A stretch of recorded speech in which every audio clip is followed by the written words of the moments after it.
Hello, welcome to day 3 at Georgia.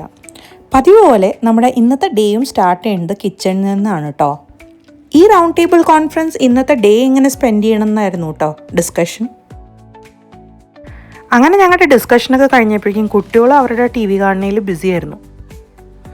നമ്മൾ തന്നെ ഈ ട്രിപ്പ് പ്ലാൻ ചെയ്ത് എക്സിക്യൂട്ട് ചെയ്യണ കാരണം നമുക്കധികം ധൃതി പിടിച്ചിട്ട് റെഡിയായി കറക്റ്റ് ടൈമിൽ എത്തേണ്ട ആ ഒരു ബേർഡൻ ഉണ്ടായിരുന്നില്ല. അപ്പോൾ നമ്മൾ നല്ല റിലാക്സ് ആയിട്ടാണ് കുട്ടികളെയൊക്കെ റെഡിയാക്കി നമ്മൾ പുറത്തേക്ക് ഇറങ്ങുന്നത്. ഇത് തന്നെയാണ് കേട്ടോ one of the main reason നമ്മൾ തന്നെ പ്ലാൻ ചെയ്ത് എക്സിക്യൂട്ട് ചെയ്യാനായിട്ടുള്ള കാരണം.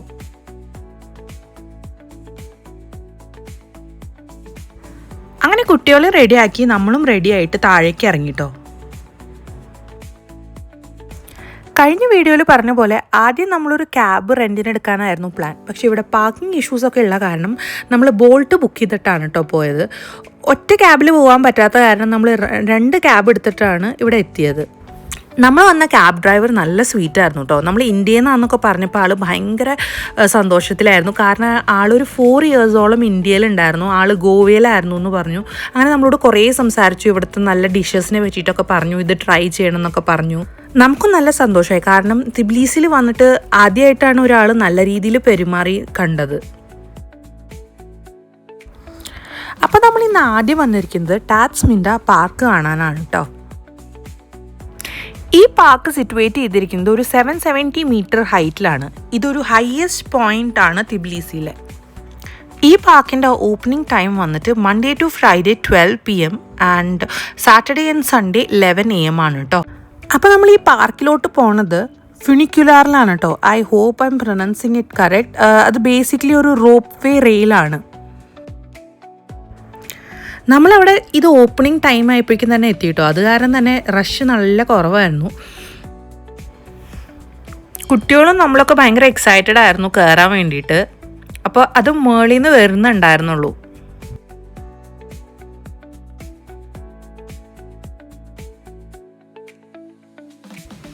അങ്ങനെ നമ്മൾ അതിൻ്റെ ഉള്ളിലേക്കൊക്കെ കയറിയിട്ടോ. അപ്പോൾ നമ്മൾ ഫസ്റ്റ് സീറ്റിൽ തന്നെയായിരുന്നത്. അപ്പോൾ കാരണം അതിൻ്റെ വ്യൂ നല്ല അടിപൊളിയാവും അവിടെ നിന്ന് കാണാൻ വേണ്ടിയിട്ട്.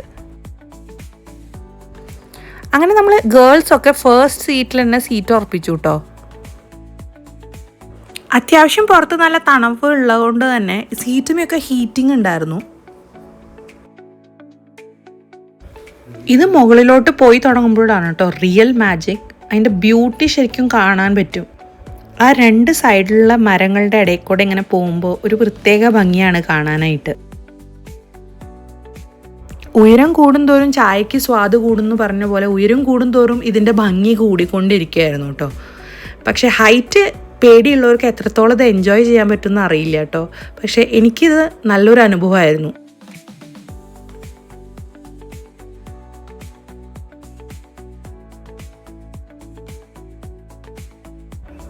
ഇങ്ങനെ പോകുമ്പോൾ നമുക്ക് തിബ്ലീസി ഫുള്ള് കാണാൻ പറ്റും കേട്ടോ. നമുക്ക് ഈ പാർക്കിലോട്ട് 2 രീതിയിൽ പോവാം. ഒന്നില്ലെങ്കിൽ ഈ റോപ്പ് വേ റെയിൽ വഴിയോ അല്ലെങ്കിൽ കേബിൾ കാർ യൂസ് ചെയ്തിട്ടും പോവാം കേട്ടോ. നമുക്കിത് രണ്ടും എക്സ്പീരിയൻസ് ചെയ്യണമെന്നുള്ളത് കൊണ്ട് തന്നെ നമ്മൾ പോകുന്ന വഴിക്ക് റോപ്പ് വേ റെയിലും തിരിച്ചു വരുമ്പോൾ കേബിൾ കാറുമാണ് ഓപ്റ്റ് ചെയ്തത്. നമ്മൾ പോയി പകുതി എത്തുമ്പോഴേക്കും അവിടെ ഒരു ചെറിയ സ്റ്റോപ്പ് ഉണ്ട് കേട്ടോ. സാധാരണ മുകളിൽ നിന്ന് വരുന്ന റെയിലും താഴേന്ന് വരുന്ന റെയിലും വന്ന് മീറ്റ് ചെയ്യുന്ന ഒരു പോയിൻ്റാണിത്. ഇങ്ങനൊരു സ്റ്റോപ്പ് ഇവിടെ ഉണ്ടെങ്കിലും സാധാരണ പാസഞ്ചേഴ്സ് ഒന്നും ഇവിടെ ഇറങ്ങാറില്ല. അവരുടെ സ്റ്റാഫ് തന്നെ എന്തെങ്കിലും റിപ്പയർ വർക്കിൻ്റെ ഒക്കെ ഭാഗമായിട്ടാണ് ഇവിടെ ഇറങ്ങാറ്.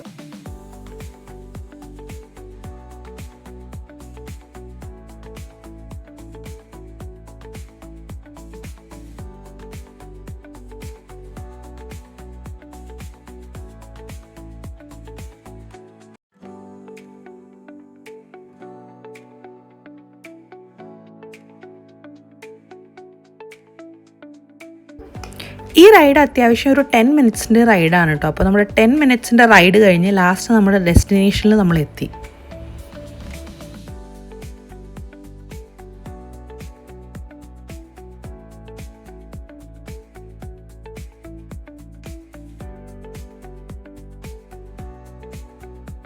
അങ്ങനെ നമ്മൾ ഇറങ്ങി പാർക്കിലോട്ട് എൻട്രി ചെയ്യുമ്പോൾ തന്നെ ആ പാർക്കിൻ്റെ ഒരു മാപ്പ് അവിടെ ഡിസ്പ്ലേ ചെയ്തിട്ടുണ്ട് കേട്ടോ. അപ്പോൾ നമുക്ക് അത് നോക്കിയിട്ട് നമുക്ക് ഡിസൈഡ് ചെയ്യാം നമുക്ക് ഏത് ഭാഗത്തോട്ടാണ് പോകേണ്ടതെന്നുള്ളത്.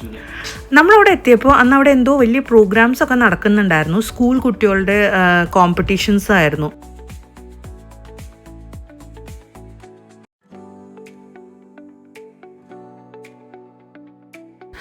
അങ്ങനെ നമ്മളവിടെ എത്തി.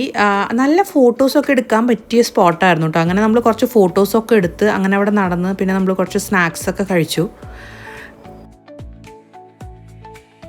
ഫുഡൊക്കെ കഴിച്ച് എനർജറ്റിക് ആയിട്ട് നമ്മൾ വീണ്ടും പാർക്കൊക്കെ എക്സ്പ്ലോർ ചെയ്യാനായിട്ട് ഇറങ്ങിയിട്ട് കുട്ടികൾക്കുള്ള റൈഡ്സ് തപ്പി ഇറങ്ങിയതാണ്. പക്ഷെ നമുക്കുള്ള റൈഡ് കണ്ടപ്പോൾ അവിടെ സ്റ്റക്കായി നിന്നുപോയി. എന്നാൽ പിന്നെ നമ്മൾ കളിച്ചിട്ട് മതി കുട്ടികളെ കളിപ്പിക്കാമെന്ന് നമ്മൾ അങ്ങോട്ട് തീരുമാനിച്ചു. അത് കഴിഞ്ഞിട്ട് കുട്ടികളെ കൺവിൻസ് ചെയ്യണതാണ് നമ്മൾ ഈ കണ്ടുകൊണ്ടിരിക്കുന്നത്. അങ്ങനെ ലാസ്റ്റ് അവർ സമ്മതിച്ച് നമ്മൾ കളത്തിലേക്ക് അങ്ങോട്ട് ഇറങ്ങുകയാണ് കേട്ടോ. അതിൽ കയറി കഴിഞ്ഞപ്പോൾ കുട്ടികളെക്കാളും ചെറുപ്പമായി നമ്മൾ. അത് കഴിഞ്ഞ് ഫുൾ ഇടിയോട് ഇടിയായിരുന്നു.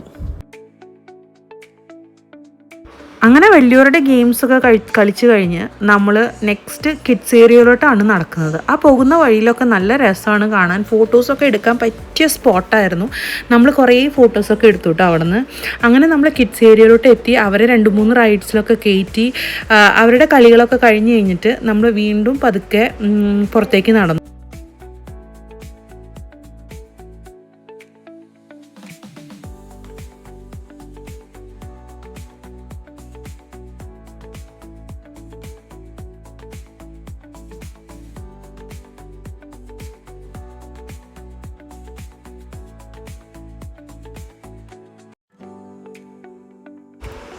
അങ്ങനെ നമ്മൾ നേരത്തെ പറഞ്ഞ പോലെ കേബിൾ കാറിലാണ് താഴോട്ട് പോണത്. അങ്ങനെ നമ്മൾ അതിലേക്ക് കയറി കേട്ടോ. എനിക്കിതിൽ കയറിയപ്പോൾ ഫസ്റ്റ് മെമ്മറി വന്നത് ഞാൻ ആദ്യമായിട്ട് കേബിൾ കാറിൽ കയറിയതാണ് കേട്ടോ. അത് മലമ്പുഴയിലാണ് ഞാൻ ആദ്യമായിട്ട് കേബിൾ കാറിൽ കയറിയത്.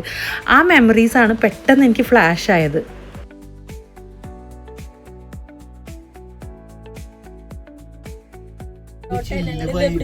എങ്ങനെയുണ്ട് രാഹുൽ ജോർജിയ?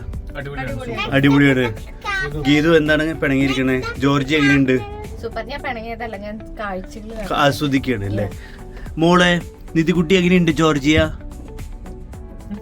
ഇല്ലയാണ്. നിനക്ക് എങ്ങനെയുണ്ട്? കൃതകുട്ടി അറിയില്ല, അവൾക്ക് ഉത്തരമില്ല. നിധിക്ക് അല്ല, നമ്മുടെ ദേവുട്ടി അവർക്ക് ഇംഗ്ലീഷാണ്. നീ പറയും മോളെ. സൂപ്പറാണ്. എന്ത് പറഞ്ഞു? വീഡിയോഗ്രാഫർ അല്ല, ആഗ്രാഫറിന്റെ ഇത് പറയും. സൂപ്പർ, അടിപൊളി. ഇതെന്തോ പറയിപ്പിച്ചമാരി ഉണ്ടല്ലോ. അങ്ങനെ നമ്മൾ താഴെ കേബിൾ കാറിൻ്റെ സ്റ്റേഷനിൽ എത്തിട്ടോ. ഇത് കാണാൻ നല്ല രസമുണ്ടായിരുന്നു. ഇങ്ങനെ ഫുൾ റൗണ്ടായിട്ട് മുകളിൽ തൊട്ട് താഴെ വരെ ഇങ്ങനെയായിരുന്നു കേട്ടോ അതിൻ്റെ സെറ്റപ്പ്. എനിക്കിത് ഫസ്റ്റ് തന്നെ കണ്ടപ്പോൾ പെട്ടെന്ന് ഓർമ്മ വന്നത് പണ്ട് ചാലക്കുടി സുരഭി തിയേറ്ററിൽ ഇങ്ങനെ ചെറിയൊരു പോർഷൻ ഉണ്ടായിരുന്നു. അതാണ് എനിക്ക് ആദ്യം ഓർമ്മ വന്നത്. കണ്ടില്ലേ, നല്ല രസമാണിത് കാണാനായിട്ട്. അങ്ങനെ നമ്മൾ പുറത്തേക്ക് ഇറങ്ങുമ്പോൾ നിറച്ച് പെയിൻറ്റിങ്സ് ഇങ്ങനെ വിൽക്കാൻ വെച്ചേക്കണ കാണാം കേട്ടോ. തിബ്ലീസിൽ കുറേ ആർട്ടിസ്റ്റുകൾ ഉണ്ടെന്ന് തോന്നുന്നു.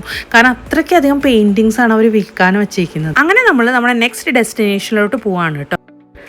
ഇതാണ് കേട്ടോ freedom square. One of the famous സ്പോട്ടാണ് ജോർജിയയിൽ. നമ്മുടെ ഡ്രൈവർ ഇതിനെ പറ്റിയിട്ട് എക്സ്പ്ലെയിൻ ചെയ്ത് തരുമായിരുന്നു കേട്ടോ. Freedom Square, right? Here, do you know when was the Soviet Union? Who stayed here? The Lenin. Lenin. Lenin stayed in the old Soviet cities in the central square. Now it's a St. George. Okay. I think St. George is better than the Lenin. Okay.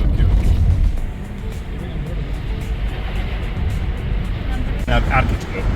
This is a German architecture. German. And Tbilisi is such a city that's mixed because in old time Georgian architecture there with the balcons, with the terrace, and a lot of buildings here, not the Germans, Europeans, but in old time every European foreigner Georgian called German. Okay. It be French or it be from Switzerland or. അങ്ങനെ നമ്മുടെ driver നമുക്ക് നല്ല രീതിയിൽ explain ഒക്കെ ചെയ്തു തന്നു കേട്ടോ. അങ്ങനെ നമ്മൾ നമ്മുടെ നെക്സ്റ്റ് ഡെസ്റ്റിനേഷനിലോട്ട് എത്തി. അതാണ് ക്ലോക്ക് ടവർ. ആ പോകുന്ന വഴിക്ക് നിറയെ സ്റ്റാച്യൂസ് ആയിരുന്നു കേട്ടോ. ഇങ്ങനെ പോകുന്ന വഴിയിൽ നമുക്കിങ്ങനെ നിറയെ കാണാൻ പറ്റും.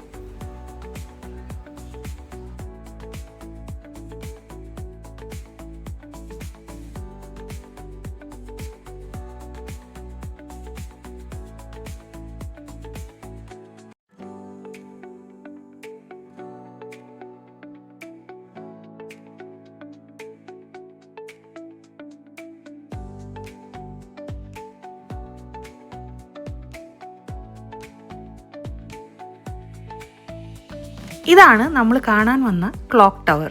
ഈ ക്ലോക്ക് ടവറിൻ്റെ ഒരു പ്രത്യേകതയാണ് എല്ലാ 1 മണിക്കൂർ കൂടുമ്പോഴും ഒരു ഏഞ്ചൽ പുറത്തേക്ക് വന്നിട്ട് ഹാമർ കൊണ്ട് ബെൽ റിങ് ചെയ്യും. നമ്മൾ എത്തിക്കഴിഞ്ഞിട്ട് നെക്സ്റ്റ് ബെൽ റിങ് ചെയ്യാൻ കുറച്ചധികം സമയം ഉണ്ടായിരുന്നു കേട്ടോ. അപ്പോൾ അതുകൊണ്ട് തന്നെ നമ്മൾ ആ സ്ട്രീറ്റ് ഒന്ന് എക്സ്പ്ലോർ ചെയ്യാനായിട്ട് ഇറങ്ങി. അപ്പോൾ അവിടെ നിറയെ സൊവനിയേഴ്സും അതേപോലെ തന്നെ പെയിൻറ്റിങ്സൊക്കെ വിൽക്കാൻ വെച്ചിട്ടുണ്ടായിരുന്നു. ഞാൻ നേരത്തെ പറഞ്ഞ പോലെ ഇവിടെ നിറയെ ആർട്ടിസ്റ്റുകൾ ഉണ്ടെന്ന് തോന്നുന്നു. കാരണം അത്രയധികം പെയിൻറ്റിങ്സാണ് ഓരോ സ്ഥലത്തും ഇവർ വിൽക്കാൻ വച്ചിരിക്കുന്നത്. അത് മാത്രമല്ല ഈ സ്ട്രീറ്റ് ഫുള്ള് കാഫേസാണ് കേട്ടോ. നല്ല ബ്യൂട്ടിഫുൾ ആയിട്ട് അവർ അത് മെയിൻറ്റെയിൻ ചെയ്യുന്നുണ്ട്.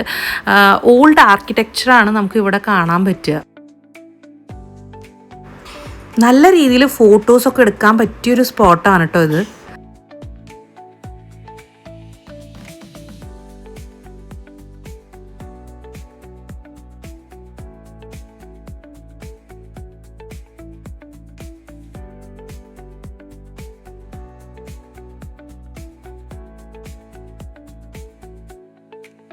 അങ്ങനെ നമ്മൾ 4 o'clock ആയപ്പോഴേക്കും അവിടെ എത്തി.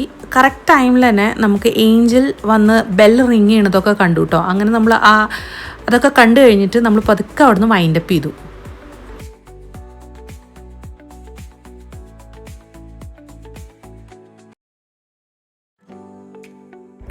അത് കഴിഞ്ഞ് നമ്മൾ അവിടെ നിന്ന് നെക്സ്റ്റ് സ്പോട്ടിലോട്ട് പോവാണ് കേട്ടോ. അപ്പോൾ നെക്സ്റ്റ് സ്പോട്ട് വന്നിട്ട് മദർ ഓഫ് ജോർജിയ ആണ്.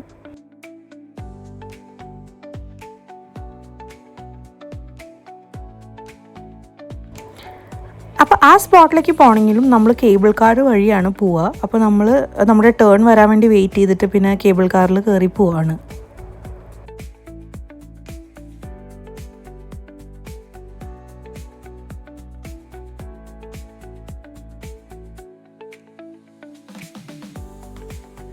ജോർജിയയിൽ ഇന്ന് നമ്മൾ പോയ 3 ടൂറിസ്റ്റ് സ്പോട്ടിലേക്കും മെയിൻ ട്രാൻസ്പോർട്ടേഷൻ എന്ന് പറയുന്നത് ഈ കേബിൾ കാറും അതേപോലെ തന്നെ ആ റോപ്പ് വേ റെയിൽ തന്നെയായിരുന്നു കേട്ടോ. ക്ലൈമറ്റും നല്ല ക്ലൈമറ്റായ കാരണം നമുക്ക് യാത്രയ്ക്ക് അങ്ങനെ അത്ര ബുദ്ധിമുട്ടൊന്നും തോന്നിയില്ല. നല്ല അടിപൊളി വെതറായിരുന്നു അവിടുത്തെ.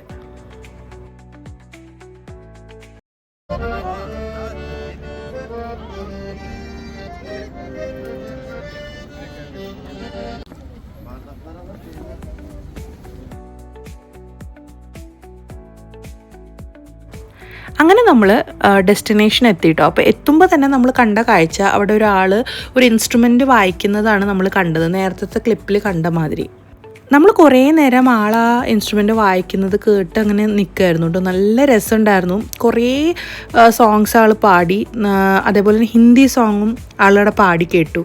നല്ല രസമായിരുന്നു. കാരണം ആ ഒരു വെതറിലും നമ്മൾക്ക് ആ മ്യൂസിക്കും നല്ലൊരു ഫീലായിരുന്നു. അതൊക്കെ കഴിഞ്ഞ് പതുക്കെ നമ്മൾ മുന്നോട്ടേക്ക് സ്റ്റാച്ചുവിൻ്റെ അടുത്തേക്ക് നടക്കായിരുന്നു കേട്ടോ. അപ്പോൾ ആ വഴിയിൽ ഫുള്ള് നമുക്ക് ഇങ്ങനെ ചെറിയ ചെറിയ കടകൾ കാണാം.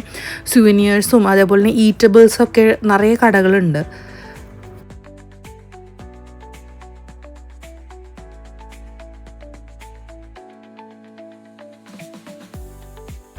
അങ്ങനെ നടന്ന് നമ്മൾ ആ സ്പോട്ടിലെത്തി കേട്ടോ.